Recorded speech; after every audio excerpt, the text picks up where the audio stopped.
Bonjour à toutes et à tous, bienvenue sur Comment ça roule. Présentation de Greenlight qui viennent embellir la collection. Donc on commence tout de suite avec ce magnifique Checker Cab de 68 de la série Starsky Hutch. Donc taxi jaune mythique, hein, le Checker. Celui-là arbore la sérigraphie de la ville de Bay City, Bay City, ville fictive de la série Starsky Hutch. C'était tourné à Los Angeles, mais ils n'ont pas utilisé le vrai nom de ville. Donc, véhicule complètement jaune avec le logo sur la porte avant Metro Cab Company et le numéro de téléphone sur l'aile. Voilà, il est plutôt simple. On a quand même la borne taxi sur le toit. Le véhicule est vraiment bien fait. J'ai bien le pare-choc peint à l'avant avec la jolie calandre. Voilà, on a même les clignotants, le logo. À l'arrière, on a bien les trois feux, enfin, les deux petits, les deux gros et le petit en dessous. Voilà, le pare-choc est couleur pain doré, argenté, pardon. Qu'est-ce qu'on a d'autre? On n'a pas d'immatriculation sur celui-là. Donc, on a un châssis métal avec un numéro bien visible, hein, le 862. Donc voilà, un véhicule de la série Starsky Hutch sorti en 2019. Ensuite, on a un joli Ford Club Wagon de 71 qui arbore une jolie livrée BF Goodrich pour les 150 ans. Donc, les jolies couleurs blanche, bleu, rouge et noir. On a un joli toit rouge, des jantes blanches, le logo évidemment de la marque avec le 150e anniversaire. Devant la belle calandre chromée, l'inscription Ford, le pare-choc est chromé, bien droit. On a même le droit aux essuie-glaces. On n'a pas de rétroviseur sur ce modèle. On a un intérieur tout noir. Derrière, c'est noir. Les inscriptions Ford, le pare-choc chromé. Qu'est-ce que je peux dire d'autre? C'est un véhicule de la série 11 de Running on Empty. On a un joli châssis métal, numéro 3063. Et à l'arrière de la carte, vous avez la série complète de la série 11 Running on Empty. Et c'est sorti en 2020. Voilà pour ce petit van. Ensuite, un joli F100 de 73. Voilà. Extrêmement bien représenté. Vous le savez maintenant, j'en ai eu un de la même année en France. Et je peux vous dire que c'est très très bien réalisé. On a même l'inscription, c'est une finition Ranger sur celui-là, en dessous là, en dessous le catadioptre. Deux jolies jantes blanches, le centre de roue chromé. On a un joli biton orange et crème. On a un couvre-benne sur celui-ci, voilà, couvre-benne. C'est pas mal, ça change un petit peu. Rien à dire pour l'avant, c'est superbe. Ouais, c'est parfait, tout y est, la calandre couleur argent, le pare-choc chromé. Ouais, c'est superbe. À l'arrière, très belle réalisation aussi avec ce gros pare-choc chromé et son attelage. On n'a pas de plaque d'immatriculation. L'arrière est très bien représenté avec la partie blanche sur la partie inférieure des feux arrière. On a un joli châssis métal avec le numéro 354. Et c'est un véhicule qui appartient à la série Blue Collar. C'est la série numéro 6 et voici les véhicules qui pourront vous... je sais plus ce que je dis n'importe quoi. Voici les véhicules qui appartiennent, pardon, à la série 6. De la série 6, Blue Collar. Véhicule sorti en 2019. Alors désolé, j'ai un peu bugué. En fait, je lisais en même temps les véhicules de cette série 6. Et je pense tous les avoir, sauf celui-là, je vous les présenterai. Donc voilà pour ce magnifique F100 de 73.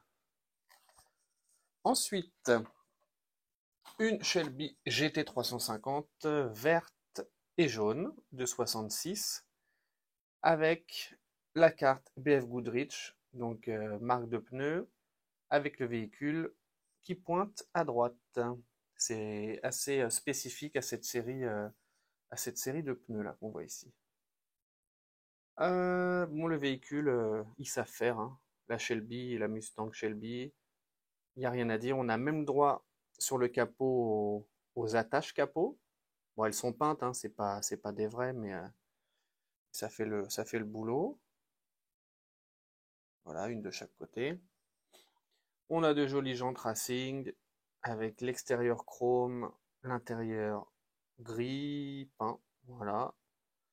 On a bien le GT350 dans le bandeau jaune sur la ceinture de caisse. À l'arrière, les bandeaux jaunes qui tombent jusqu'au pare-choc. Le pare-choc est peint. On a même l'inscription GT350, mais il faut la voir à droite du feu arrière. Enfin, à la gauche du feu droit, pardon. Et puis, euh, et puis voilà. Hop, c'est à l'envers. Châssis métal, numéro 1702. À l'arrière, ben, j'ai laissé pris. Le verso de la carte avec tous les pneus BF Goodrich. Regardez, c'est vraiment beau. Et ça, c'est sorti en 2019. Ensuite, ça c'est joli. J'aime beaucoup. Une Corvette de 67 convertible, donc cabriolet, qui a été vendue aux enchères chez Barrett Jackson. Barrett Jackson, véhicule de prestige où les prix s'envolent souvent. Bah, d'ailleurs, celui-là, c'est écrit, hein, il a été vendu à 378 000 dollars. Donc, concernant la miniature, on va la comparer avec la vraie en photo au-dessus. Bah, écoutez, c'est super bien fait. Et étonnamment, les jantes, c'est pas exactement les mêmes, mais je trouve que les jantes sont superbes. J'ai pas l'habitude de les voir sur d'autres modèles Greenlight. C'est très joli. On a même la belle ligne d'échappement chromée et non peinte assez grossièrement comme on pourrait retrouver sur la C Cobra que j'ai présenté. À l'arrière, on a bien les deux feux de chaque côté. Le pare-choc est peint. On a l'immatriculation, oui, Barrett Jackson. À l'avant, pareil. Enfin, pas de plaque d'immatriculation, mais on a la jolie calandre. L'ouverture sur le capot. C'est très joli. Ils ont même peint les écopes en noir pour leur donner un petit peu de profondeur. Voilà, le toit blanc est bien respecté. On a un intérieur noir. On a un châssis métal, oui. Et c'est un châssis métal, hein. Est-ce que c'est écrit? J'ai un doute. Ça ressemble quand même à un châssis métal, si. Numéro 1749. Et on a un rivet. Me demandez pas pourquoi. Je vais essayer de vous le montrer avec le téléphone. Ça va être un peu dur. Bon, bah écoutez, il va falloir me faire confiance. Le rivet avant est vert. Je sais pas pourquoi. Je sais pas pourquoi le rivet est vert et celui d'arrière est peint. Bon, petit détail. Et à l'arrière, vous avez la carte avec les explications de la voiture, euh, son pédigré, son histoire, ses spécifications. Et vous avez le prix de vente que je vous ai déjà donné, 367 000 dollars. Et c'est un véhicule, en tout cas cette miniature, qui commence à dater un petit peu. On a de la chance, la carte est pas trop jaunie, puisqu'il date de 2006. Ouais, ça commence à faire. En 3 ans, cette petite boîte-là aura 20 ans. Ensuite, on continue avec cette jolie Caprice qui ont une place particulière dans mon cœur, je les adore. De 86, du film que vous avez sûrement reconnu, euh, Maman, j'ai raté l'avion. Donc, ça doit vous parler la scène où le policier va vérifier la maison. Et ben, il vient avec cette voiture. Donc, c'est la série 25, ça on le verra après. Concernant la voiture, on a une belle livrée blanche et bleue. Concernant le logo, je vais essayer de zoomer pour vous montrer. Euh, c'est un petit peu difficile à voir. De mémoire, dans le film, ils habitent à Chicago. Donc c'est sûrement un véhicule de la police de Chicago. Est-ce que je le vois? Non, je sais pas si ça a été respecté. Concernant la rampe, bah, la rampe des années 80, absolument énorme, rouge avec l'haut-parleur au milieu, très imposante. Voilà, on a des jolies jantes. Des Capri, j'en ai présenté beaucoup, donc je vais pas trop m'attarder. Vous les connaissez presque par cœur maintenant. L'arrière avec les feux caractéristiques, le gros pare-choc chromé, voilà. En dessous, on a le châssis métal et on a le numéro 3776. Et regardez, ça c'est sympa, à l'arrière de la carte, vous avez le plan de bataille que fait Kevin dans le film.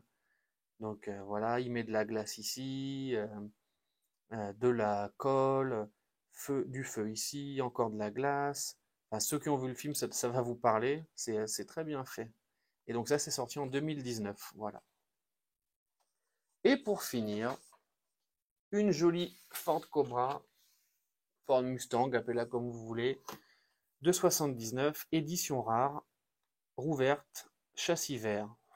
Donc c'est pas ma préférée des Mustangs ou des Ford Cobra, mais j'ai pas pu passer à côté d'une roue verte, hein, vous m'excuserez. Donc livret bleu, on a les bas de caisse noirs, les jantes, j'imagine qu'elles doivent être grises normalement. On a ce gros logo là sur, sur le capot qui est représenté ici. Très bien fait. On a le droit à un spoiler à l'arrière, un petit spoiler sur la malle de coffre. Petit spoiler qui penche un peu à l'arrière, je dirais. Et puis devant, bah voilà, la Mustang de 79. Une des Mustangs sûrement les plus mal aimées de la production. Et je ne sais pas pourquoi, soit je dis d'énormes bêtises et c'est pas du tout appelé Mustang et c'est une Ford Cobra tout court, mais vous voyez, on a le drapeau allemand et toutes les explications sont en allemand. Pourquoi, je ne sais pas. Ok, ok. Ah, d'accord. Bon, bah, pour ceux qui ont le courage de mettre pause et de traduire, voilà. Ils expliquent pourquoi euh, le nom a été choisi, pourquoi ce rapport à l'Allemagne. Ça, ah, d'accord. Bon, ok. Bon, c'est intéressant. Je vous laisserai traduire tout ça pour ceux qui veulent. Là, je vous avoue que ça prendrait trop de temps à vous traduire tout ça. Et c'est sorti en 2020. Donc voilà, pour cette jolie Ford, on va l'appeler comme c'est écrit, Ford Cobra T5 de 79 pardon, roue verte, châssis vert. Et le numéro, je ne sais plus si je vous l'ai donné, c'est le 97, donc un numéro assez faible, c'est bien. Merci d'avoir regardé, puis on se retrouve vite pour d'autres présentations.